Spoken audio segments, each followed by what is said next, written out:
MM குக்கிங்கில் என்ன பார்க்க போகிறோன்னா மூக்கல்ல குருமா. வாங்க எப்படி செய்யறதுன்னு பார்க்கலாம். கொஞ்சமாக எண்ணெய் சேர்த்து முதல்ல வெங்காயம் தக்காளிலாம் நம்ம வதக்கிக்கலாம்.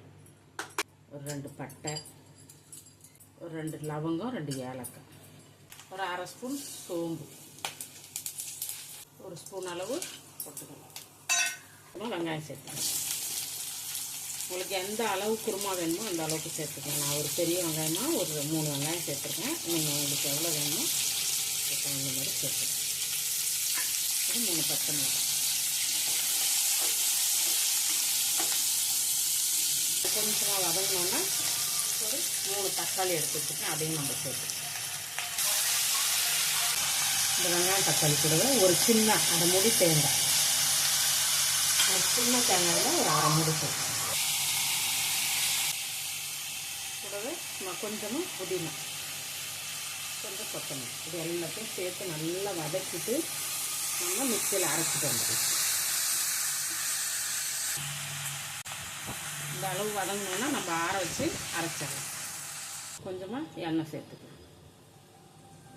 கொஞ்சமாக சோம்பு சேர்த்துக்கலாம். கொஞ்சம் கருவேப்பிலை, ஒரு கைப்பிடி அளவு வெங்காயம்,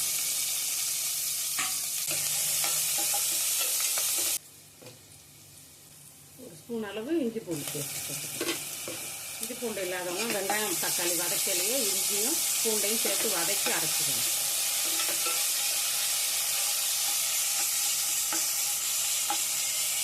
ஒரு 1/4 ஸ்பூன் மஞ்சள் தூள், ஒரு சின்ன ஸ்பூனுக்கு 1 ஸ்பூன் மல்லித்தூள் சேர்த்துக்கணும். ஒரு ஸ்பூன் அளவு குழம்பு மிளகாத்தூள் சேர்த்துக்கணும். காரத்துக்கு தகுந்த மாதிரி நீங்கள் சேர்த்துக்கணும். இப்போ நம்ம அரைச்சி வச்ச மசாலாவை இதோட சேர்த்துக்கணும்.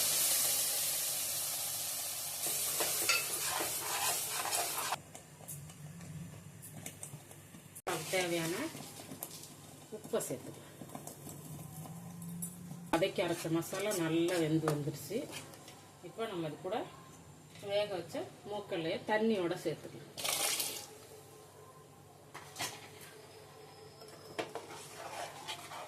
இந்த குருமா வந்து சப்பாத்தி, பூரி, மெயினாக இட்லி, தோசை, இடியாப்பம், ஆப்பம் இது கூடலாம் இது சாப்பிட்றதுக்கு நல்ல டேஸ்ட் நல்லா இருக்கும். உங்களுக்கு ஈஸியாகவும் செஞ்சிடலாம். வதக்கி அரைச்சோன்னா ஆனால் நல்லா ஒரு கொதிக்கட்டும்.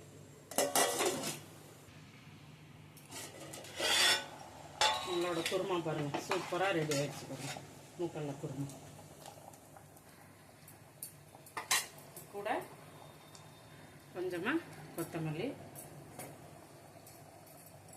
கொஞ்சம் புதினா சேர்த்துக்கோங்க. டேஸ்ட்டும் நல்லாயிருக்கும். நல்லா லாஸ்ட்டில் போட்டு இறக்கிறதுனால நல்லா வாசனையாகவும் இருக்கும்.